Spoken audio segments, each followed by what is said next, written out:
Pretendo hacer una serie de videos largos en la que se estudie punto por punto, video por video, cada concepto del interconductismo. No creo terminar la serie, es probable que se quede inconclusa, pero lo intentaré. De lo que quiero hablar en este video es del segmento interconductual. Pretendo seguir el orden que Cantor da en sus libros al explicar estos conceptos. Cantor es el psicólogo y filósofo que desarrolló el interconductismo. Entonces, así como en Principios de la Psicología o la ciencia de la psicología, vamos a iniciar con el segmento interconductual. Como en todo, hay quien es un experto honesto, quien más o menos tiene cierto conocimiento y quien de plano no sabe mucho, pero le interesa. Hay ciertos presupuestos cantorianos de por qué una teoría de campo es la solución para la perspectiva de una psicología científica naturalista. Ya llegaremos a ello si se puede en otro momento, pero ahora vamos concepto por concepto. ¿Qué es el segmento interconductual? Pues el segmento interconductual es esto que podemos llamar. El segmento interconductual, como podrán ver, se compone de un montón de factores. La función de respuesta, la función del estímulo, objeto, respuesta, organismo, medio de contacto, son diversos. Nosotros nos vamos a centrar por ahora en el puro segmento. Vamos a intentar ignorar en la medida de lo posible lo que es una función de respuesta, una función de estímulo y demás. Vamos a centrarnos en qué es un segmento y por qué empieza un segmento. Hay ciertos supuestos cantorianos según los cuales la vida psicológica de un individuo es a lo largo de su vida. Es decir, uno siempre está interactuando con cosas.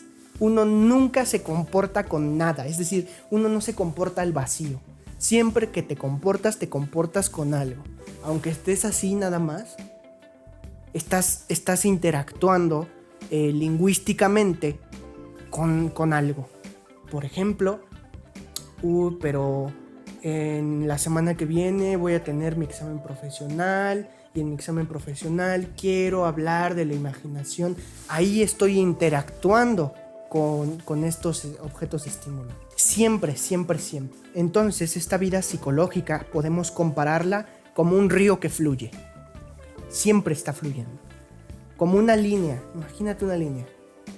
Esto es la vida psicológica. Tus interacciones siempre están. Una interacción tras otra, una tras otra. Es un río fluyendo. Y nos dice Cantor, no hay que verla como púas a lo largo de alambres. Es decir, en un momento interactúo y de pronto no, y de pronto en algún otro momento sí, y de pronto no, y de pronto en otro momento sí. ¿Ven cómo se ve un alambre que tiene púas? Como si la vida psicológica fueran esas púas. Esto no es así. El fluir del río, la línea, esa es tu vida psicológica. Siempre estás interactuando, ¿ok?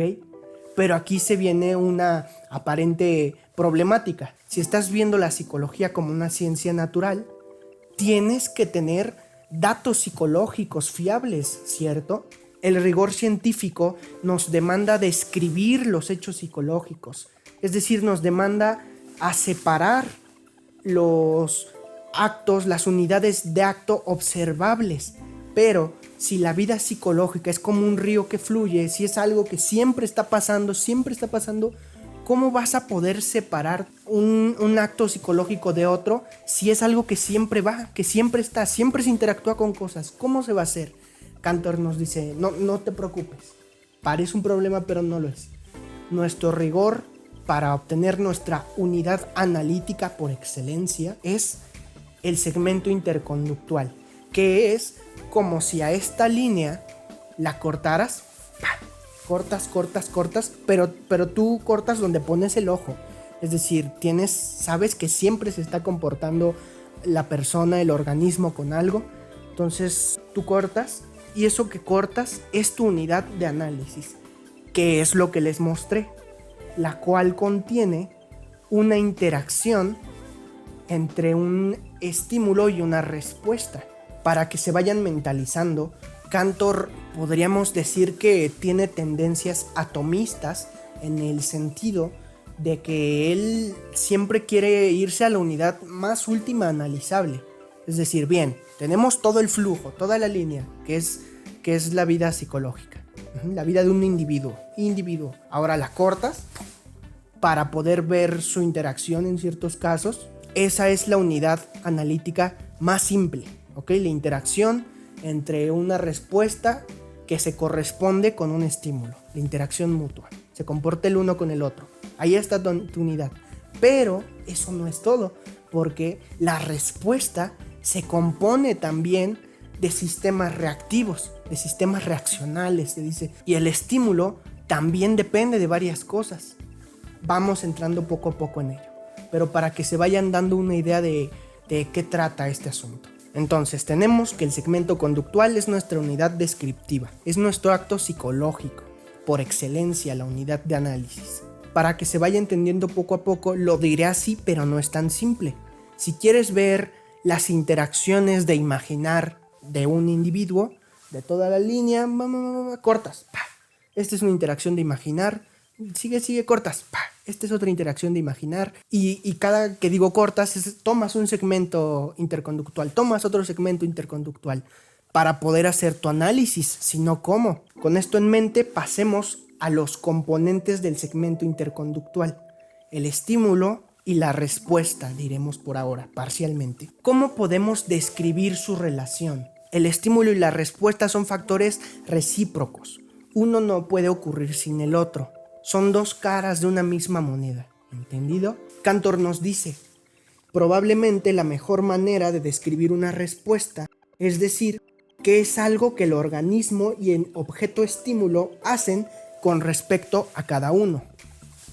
Ahora, si he ido muy rápido, ¿a qué nos referimos con organismo y con objeto o con objeto estímulo? Bueno, ¿ven el segmento? El organismo es este. Es decir, puede ser una persona, un niño, un animal, una pulga, un perro, un pájaro, un anciano. Ese es el organismo. Y siempre su respuesta de ese organismo, es decir, lo que hace, su respuesta puede ser cualquier cosa. Escupirle, abrazarlo, pensar, escribir, tomarlo, cargarlo, lo que sea. Su respuesta siempre está coordinada con el objeto. El objeto estímulo es este de acá, ¿ok? Pero no es hacia una dirección, sino que es una interacción. Por lo tanto, el objeto estímulo, también hace algo en correspondencia con esa respuesta de ese organismo. Es decir, el objeto también se intercomporta, digamos. Sé que al principio puede parecer complicado entender eso, ¿no? Puede parecer muy complejo, pero no. La manera más simple en la que lo podemos explicar y más ilustrativa podría ser en un sparring, en una pelea de box o en una pelea de sparring, ¿sabes? Tenemos una persona que da los golpes y tenemos al otro bro que los va parando. Cualquiera puede ser el organismo o el estímulo, depende ahorita de dónde pongas los ojos. Entonces lo que hace el organismo, en este tipo el boxeador, se relaciona y se corresponde lo que hace el sparring, y lo que hace el sparring se corresponde con lo que hace el boxeador. Y pueden decir, entiendo que tú hagas algo con este celular, ¿cierto? Tú puedes llamar, tomar fotos, mandar mensajes, pero ¿qué está haciendo el celular contigo si solo lo estás viendo así? El hecho de solo verlo como un celular me está haciendo hacerlo celular, ¿sabes? Está interactuando conmigo de la misma manera en la que yo con él. Hay una correspondencia siempre. Entonces, dividirlo en un segmento de respuesta y decir que este se compone de una respuesta y un estímulo es solo el principio de este análisis tan atómico. ¿Por qué? Porque la respuesta es muy compleja. Puede haber muchos tipos de respuesta. Puede estar la simple respuesta de que cuando agarras algo caliente, retiras porque te quemas. O puede haber una respuesta de hacer malabares. Entonces ahí ya no estás haciendo un solo movimiento que es me quemé, sino que estás haciendo un montón y te los pasas por acá. Y en el ejemplo de los malabares, estás en una interacción con el objeto estímulo, que en este caso serían los bolos, o no sé cómo se les llame, y están interactuando mutuamente. ¿Qué es lo que quiero decir con esto? Que la respuesta de la interacción se compone de una unidad de acto o más. Una unidad de acto es la acción más pequeña de ajuste ante un estímulo. Cuando hablamos ajustarse, pues podemos entenderlo por ahora en principio como sinónimo de comportarse o un poco de adaptarse, ¿eh? Si tú vas caminando y ves que hay un charco de agua, te ajustas de diversas maneras, puedes pasar brincando encima, puedes rodearlo, puedes... una variedad, ¿cierto? Entonces, esta unidad de acto, la acción más pequeña de ajuste ante un estímulo, se conoce como sistema reactivo o como sistema reaccional. Entonces, la respuesta que forma parte del segmento interconductual, la respuesta se compone de sistemas reactivos. Puede componerse de un sistema reactivo o de más. ¿Qué es un sistema reactivo de manera ejemplificada? Bueno, tenemos el segmento conductual de que yo me quemé al tocar la cazuela caliente, ¿ok? Me quemo. Ese es un sistema reactivo. Esto. Ahora, tenemos el segmento interconductual de hacer malabares. Ahí les va. Un sistema reactivo, 2 sistemas reactivos, 3 sistemas reactivos, 4 sistemas reactivos, 5 sistemas reactivos, 6 sistemas reactivos. Por eso se dice que la respuesta puede llegar a ser tan compleja. Tocar una pieza en el piano, tú te sientas en un piano, un sistema reactivo.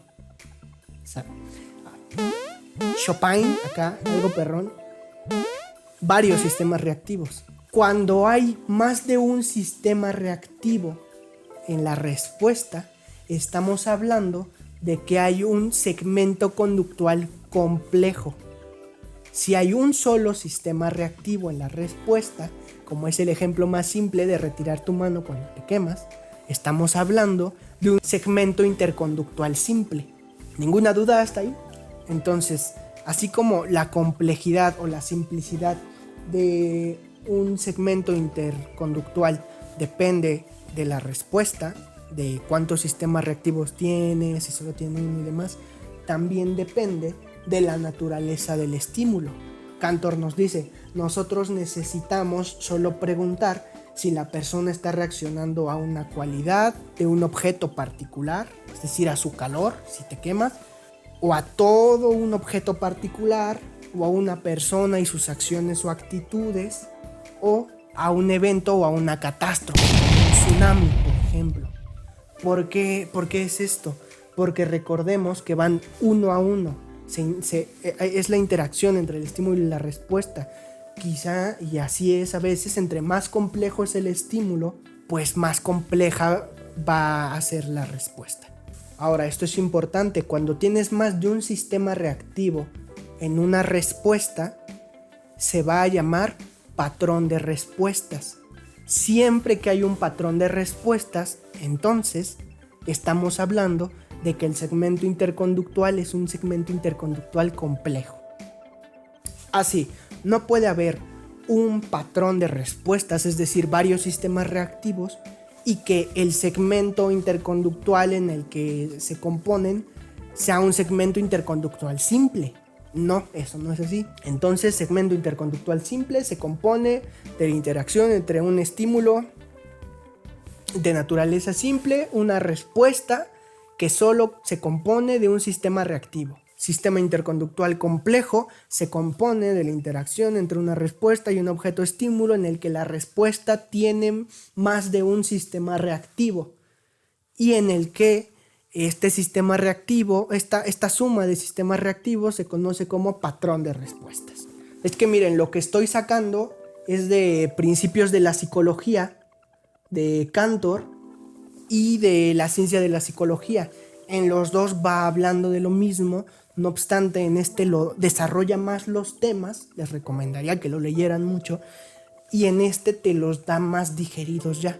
Es igual de claro o incluso más en este, porque es un texto divulgativo, pero sí es importante ir revisando lo que dice uno y luego lo que dice el otro y contrastar para tener claro esto. Veamos este video solo como un breve esbozo. Yo estoy yendo muy general, aunque sé que el video va a durar muchísimo, pero aquí están las referencias.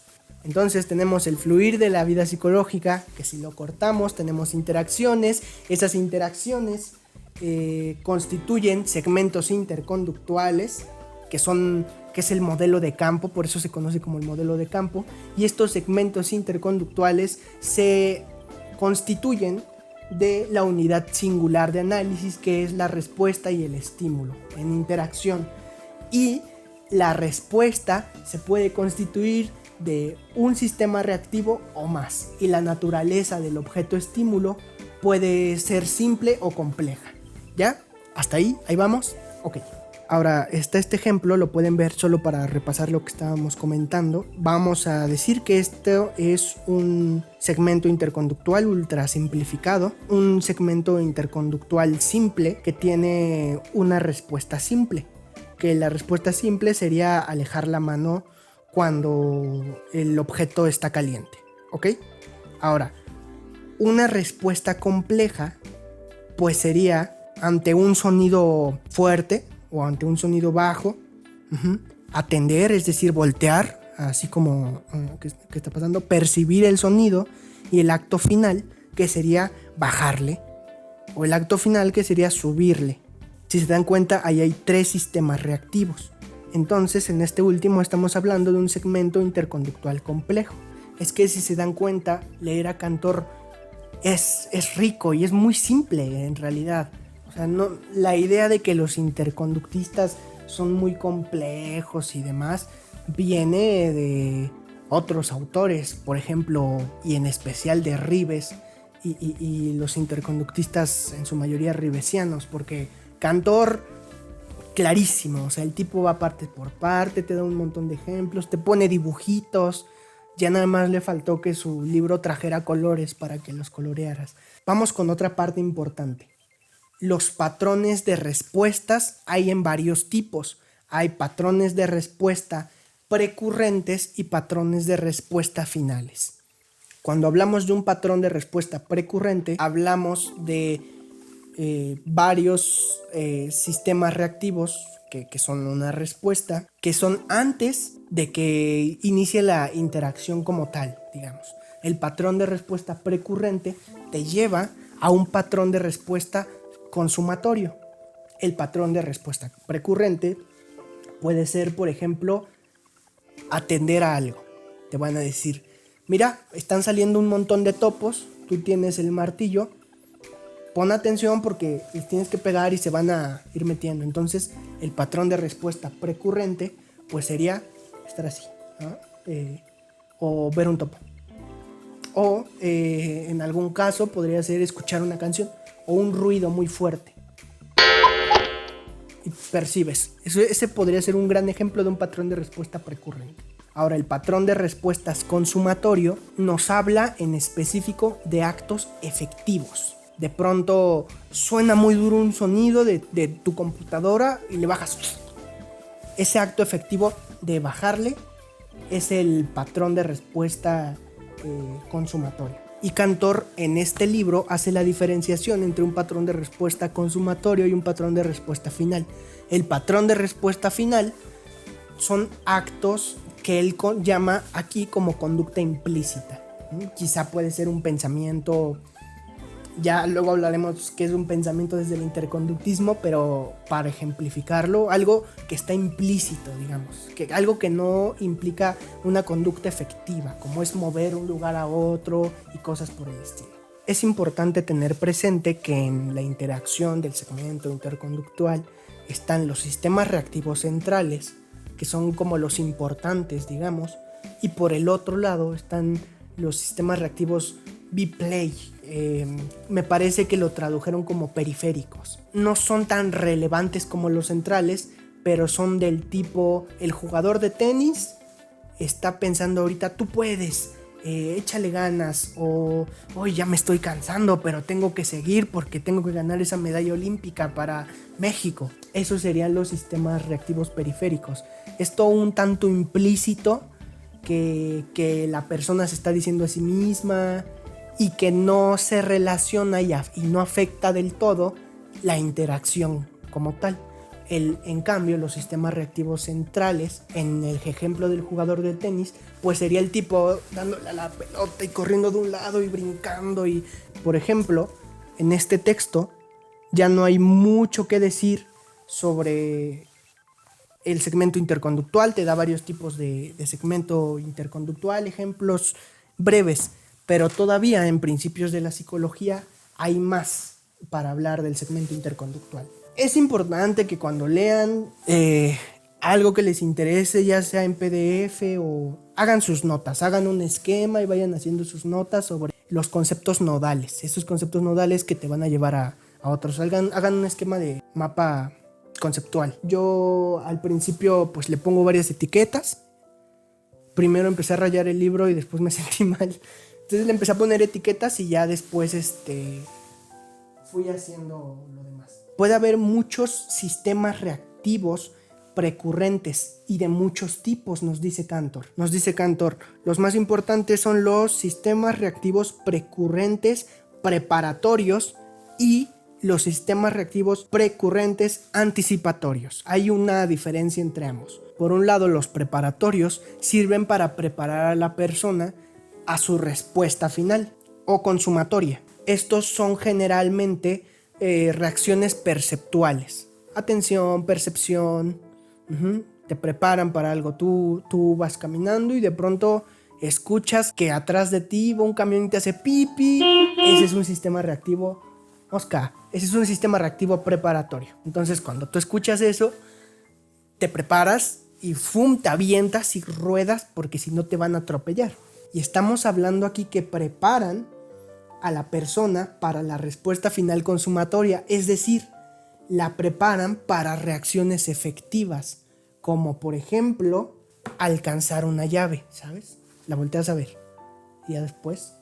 Ahora, las reacciones precurrentes anticipatorias no solo preparan al sistema reactivo a una respuesta consumatoria final, sino que además la condicionan. ¿Cómo es esto? Se relaciona mucho con lo que Cantor llama acciones o reacciones voluntarias. Te prepara hasta acabar una situación, resolver una ecuación diferencial, te condiciona y te prepara, además de la percepción, la atención, digamos que te prepara a acabarla. Y de estos anticipatorios tenemos el personal y el impersonal. El personal condiciona la respuesta final sobre la base de deseos, intereses, etcétera, personales. Y el impersonal tiene que ver más cuando los estímulos influyen sobre los sistemas reactivos y sobre tu reacción. Es importante que sepan que puede haber más de 2 tipos diferentes de sistemas reactivos precurrentes en el mismo patrón de respuesta. Por ejemplo, un central y un periférico, un byplay, un recurrente y un final, y sistemas reactivos auxiliares. ¿Pero qué es un sistema reactivo auxiliar? Cantor, ¿por qué desglosas tanto la información? Porque eso nos demanda el rigor científico, respondería. Además, ni es tan complejo una vez que lo lees bien. Un patrón o secuencia auxiliar sirve como estímulo para condicionar la reacción final. Para ilustrar el segmento conductual en el cual se involucran sistemas reactivos auxiliares, vamos a considerar el caso de un pintor que pone ciertos pigmentos en el árbol que está pintando. Esa acción le hace a él mismo y sus resultados sirven para modificar el siguiente paso en el proceso de pintarlo. Con esto en mente, podemos comparar bien un segmento interconductual simple de uno complejo. El segmento interconductual simple se compone de la respuesta en interacción con el objeto, estímulo, y solo hay un sistema reactivo. Nada más. Por el otro lado, el segmento interconductual complejo tiene patrón de respuestas, que son un montón de sistemas reaccionales o sistemas reactivos unidos un sistema reactivo central y su byplay, su periférico, que recuerden es lo que se dice a veces a uno mismo, así de, tú puedes, échale ganas mientras está jugando la raqueta. Tiene sistemas reactivos precurrentes, finales y auxiliares. Y el segmento interconductual simple no tiene nada de eso. El segmento interconductual complejo es el que trae todo esto. Cantor nos dice, bueno, no es que el segmento interconductual simple no los tenga, pero es que son telescópicos. Sería muy complicado poder obtenerlos. O sea, cuando tú estás así de la nada y de pronto tocas un objeto caliente y retiras, ¿cómo obtienes todos estos datos? No es tan simple en comparación de estar en sparring con alguien, ¿sabes? Ahí lo ves cómo le hace así, como esquiva, cómo lo ve y regresa. Y en cambio, cuando tocas un objeto así, no es tan fácil. Cantor también nos habla de una situación conductual que es el segmento interconductual más complejo. Ahora, lo que nosotros hemos intentado analizar hasta ahora han sido simples tipos de interacciones entre organismos y su ambiente y sus objetos del ambiente. En la vida real, por supuesto que los patrones de respuesta son mucho más complejos. Estas interacciones complejas, sin embargo, son simplemente multiplicaciones y complicaciones de un segmento conductual simple. Nosotros podemos llamarlo situación interaccional o interactiva. ¿Cómo lo podemos ejemplificar? Hablamos de circunstancias en las que el estímulo y la respuesta se comprenden de una serie indeterminada. Por ejemplo, consideremos el caso de un cirujano. Aunque la diagnosis original determine ciertos actos, pues puede haber varias complicaciones en el momento de la cirugía, de la operación. Un montón de acciones impredecibles que se actúan en condición del ambiente y del organismo. Después de eso, Cantor nos presenta una clasificación de segmentos interconductuales y nos habla de varios tipos. Segmentos conductuales de proceso y de operación, informacionales, directos e indirectos. Pero ¿qué les parece si hablamos un poco más adelante de esos? La verdad ya no es mucha talacha. Y yo les voy a dejar el libro aquí abajo, el link, en PDF, la traducción al español. La traducción es del doctor Julio Varela. Es una traducción pues muy impecable, me parece a mí. Es la traducción de este. Me parece que con este no necesitan mucho, la verdad. Pero pues cualquier cosa, cualquier duda, déjenla en los comentarios. Quiero aclarar que esta es mi lectura. Si hay algo que me quisieran enseñar, se los agradecería un montón que me lo dejaran en los comentarios. Procuraré que el siguiente video sea sobre los objetos estímulo, la función de los objetos estímulo, la respuesta, la función de respuesta, los organismos, para empezar a completar todo este análisis de campo.